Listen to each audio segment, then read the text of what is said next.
දවසේම cafe එකේ හිටගෙන ඉඳලා පාරේ බස් එකේ සෙනග මැද්දේ තෙරපිලා දහජරා මිනිස්සුන්ගෙන් බේරිලා මේ ටික පයින් එද්දි හොඳ පණ ගිහින් ඉතින් ළමයා මේ ඒ කාලේ මම හොඳ ක්‍රිකට් ප්ලේයර් කෙනෙක්. කට්ටිය මට කිව්වේ බෙස්ට් බැට්ස්මන් කියලා. බැට්මෑන් නෙමෙයි ළමයා බැට්ස්මන්. ඒ අංකල් අර 1900 බර ගණන් වල අංකල්.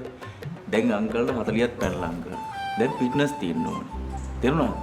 40 පැනලා යන්නේ අංකල් පල්ලම් බහින කාලේ. මොනවා ළමයා පල්ලම් බහින කතා කියන්නේ?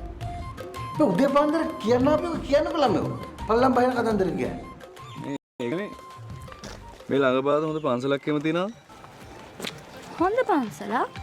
ඇයි නරක පන්සලුත් තියනවද? පන්සල. මොකද මොන දෙයක්වත් අල්ලගන්න බෑනේ.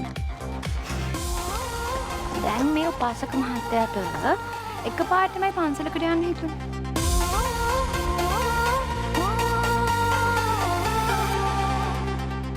යවුන් වසන්